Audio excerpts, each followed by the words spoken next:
Hello Chucky fans, thanks so much for clicking on this video. My name is Chris. You know, it was only like 10 minutes ago I was in my Spider-Man outfit and then I had to switch that out because I also got to talk about Chucky. In my mind I was thinking it's crazy to be obsessed with two wildly different things, and then turns out they were not so different when you put the new trailer and this episode of Chucky side by side. I found that kind of funny. But what I'm going to do here for you guys is giving you my breakdown of episode 6 of the Chucky TV series. Man, was this one filled with a lot of surprises, mainly a lot of surprise kills that I was not expecting. I'll be pointing out Easter eggs and hidden details that call back to previous Chucky movies, but I'm gonna need you Chucky heads out there, part of this cult, to also leave me your opinion down below. We are only 2 episodes left. Things are at the boiling point, and this show to me has not disappointed thus far. Alright, so with episode 6 of the Chucky TV series here, we open up with a narration from Tiffany Valentine, who lets us know what we missed in the previous episode. I really liked that just as much as I liked seeing Andy Barkley and Kyle return to the franchise, and where they're doing a bit of an X-Files thing and hunting down the remaining Chucky dolls that are out there. I guess X-Files might be an outdated reference, so I'll say Sam and Dean from Supernatural. Either way, it was nice to see them in a different attire trying to hunt down these Chucky dolls, and this one in particular, I was curious to find out what connection it had to the family, but it looks just like with Jake Wheeler. This was just a random house that Chucky decided to sneak upon into, and the shocker to me as a fan is that this Chucky doll we had actually already seen before. For those of you who have watched Cult of Chucky, the previous Chucky movie before this TV series, you will recognize that weird burnt hand, and that this is one of the escaped Chucky dolls from the end of that movie. And that's essentially what they're going ahead and hunting down, and I thought it was one of the most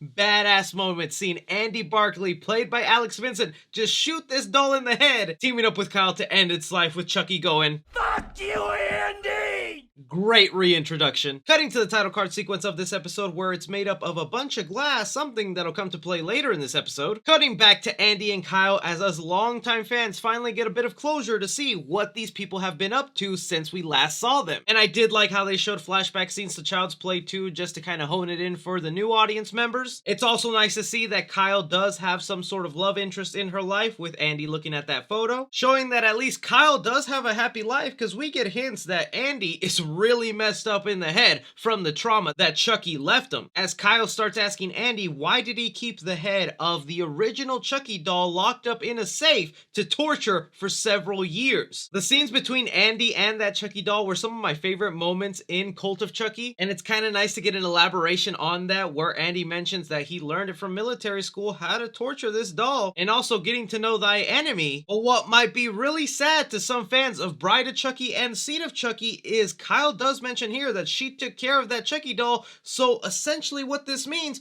we say goodbye to the stitched up Chucky doll look for good. That has been an iconic look for Chucky for several years. It was a new look for the character that I thought was very welcomed, even if it signified a more comedic Chucky to me. And it's kind of sad to know that that last piece of that Chucky doll is now gone. We then cut to our new main characters, who are in the middle of class with Miss Fairchild as she gets arrested for all the crimes and murders going on in Hackensack. This really took me by surprise, because I did not see any connection whatsoever to how Miss Fairchild could be connected to these murders. This also doesn't play well into my theory of thinking that Miss Fairchild is somehow Glenda in disguise, and it's kind of the only thing that is still bugging me about this TV show, that we are only 2 episodes left and we have no idea what this big fish plan is that Chucky has. Chucky mentioned by episode 2 that he does have a plan and why he's back in Hackensack, and I assume framing Miss Fairchild for these murders with putting her fingerprints on some of the weapons, connecting her to some of these other victims, is all part of Chucky's plan, but I'm just like,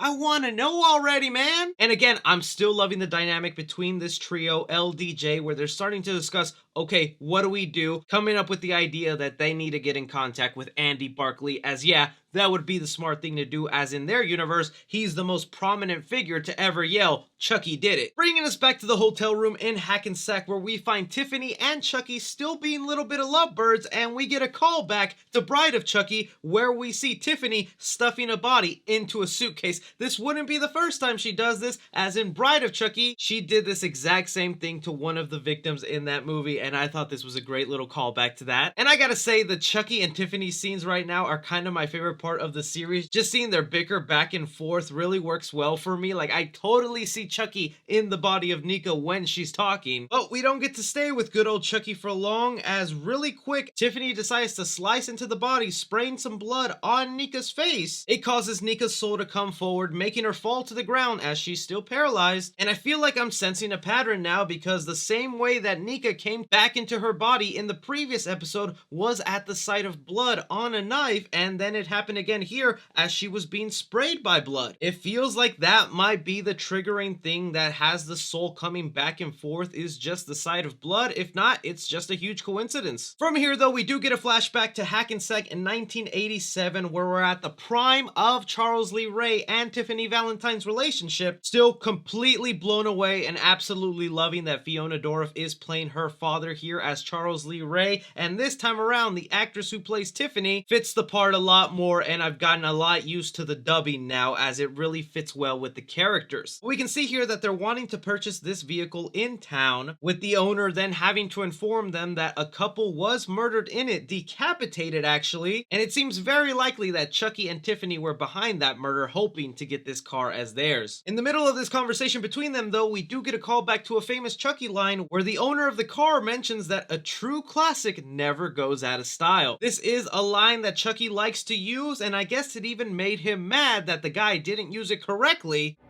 A true classic never goes out of style. Teaching him a lesson and slicing him away while stealing his car. I did think it was rather odd. While the old man is bleeding, he's still asking for the $1,000. Kinda goofy, but I'll let it slide. Ending this flashback scene with Charles Lee Ray pulling out a book that says The Ultimate Book of Voodoo, showing us his interest in wanting to practice the arts of voodoo. We then finally cut to the middle of the conversation, where it looks like Aunt Bree went ahead and let her husband Logan know that she is in fact dying of cancer, and that they feel it's time to tell Junior. I honestly didn't think this conversation was going to be happening until maybe the final episode, but it seems very clear to me now why a lot of this stuff is happening, and it really doesn't have anything to do with Aunt Bree, but more with Junior. I'll touch upon that in a sec. From that conversation, we cut back to Nika and Tiffany, who are playing a game of poker, and again, this is the reason why I love the scenes between Nika and Tiffany, just because they are done so masterfully. I like this idea that Nika's soul has come back to life in her body, but she knows if she lets it out that she's not Chucky anymore, she's most likely dead at the hands of Tiffany, having to fake her way as Chucky and not being able to pull it off, because Tiffany is one clever cookie. I thought it was so brilliant the way that she had to stab Nika's leg to test to see if she was the one in charge of the body and paralyzed, and then the reveal that Tiffany actually prefers company with Nika instead of Chucky, which some fans might take a problem with, but I feel like it's perfectly in line with all the history Chucky and Tiffany have. Sure, they are a couple of lovebirds who will always get it on, but time and time has told us when Chucky and Tiffany spend too much time with each other, they grow to hate each other to the point that one of them always ends up killing the other one. And it's clear here that Tiffany has grown very fond of Nika, so much so that she wants to live in a new house together. But not just any house, Chucky's childhood home that is being sold to them by a realtor that we saw in the Halloween episode that took a bite out of the razor apple Chucky handed her. The other thing I want to mention about this plan that Tiffany has to have Nika to herself, we clearly see her grab a good guy doll box, and in the previous scene she was talking about wanting to get rid of Chucky so she could just be with Nika. I wouldn't be surprised if Tiffany takes it upon her own hand to split the souls,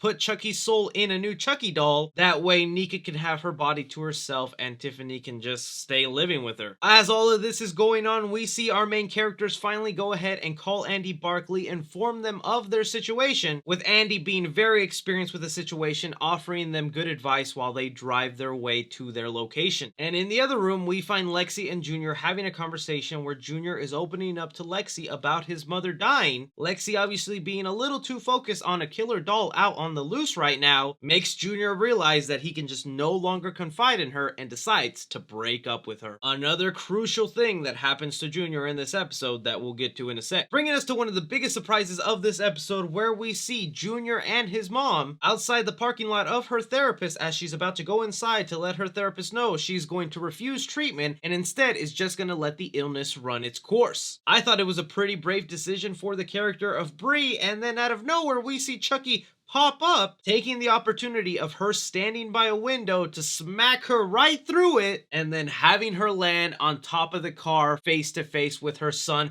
What a freaking effed up death, and I absolutely loved it. Like, I'm sorry, Junior is now fully traumatized, and pairing that up with Chucky just so badly wanting to turn one of these kids into a killer, he failed with Jake. He tries to at one point with Lexi in this episode. I think all these things that have happened to Junior, where he doesn't have a girlfriend anymore, he just lost his mom, the only person that he could connect to, and I'm pretty sure his father is going to become a really abusive mess after the death of the mother. Junior, I think, is going to become a very easy target to manipulate for Chucky, and he might actually end up killing some characters down the line. I just feel it now. But speaking of parenting relationships here, we cut to Devin, who is watching Cape Fear, a great Robert De Niro movie that plays heavy influence on this episode, where he finally opens up about his love for Jake, where we kind of find out the mom didn't know her son was gay, but is fully accepting of his life. And honestly, that should have been the red flag to me, that they were making a great connection between mother and son for the heartbreak that would happen later. But we'll get to that, because we quickly see Devin go ahead and take the advice of Cape Fear, wanting to set off little triggers in Junior's house so that they know if Chucky has walked in. This is where we get another little callback to the first Child's Play movie, that whenever Chucky came to fight Andy Barkley for the first time, he snuck into his apartment through the chimney, and that's exactly how he got into Junior's house. Finally bringing us to the trio LDJ trying to fight off Chucky here, with Devin getting a little good tase of Chucky flying him across the room that I thought was hilarious. Made even better with Chucky saying this line, I'm too old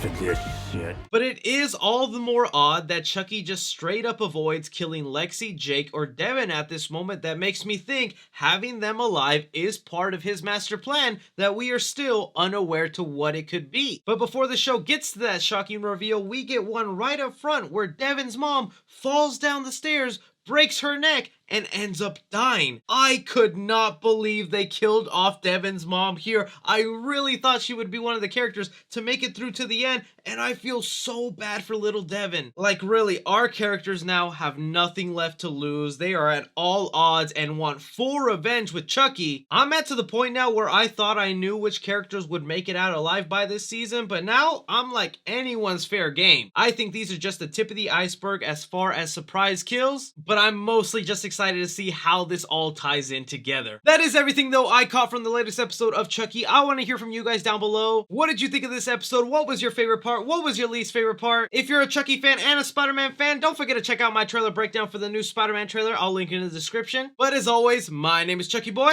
Take care.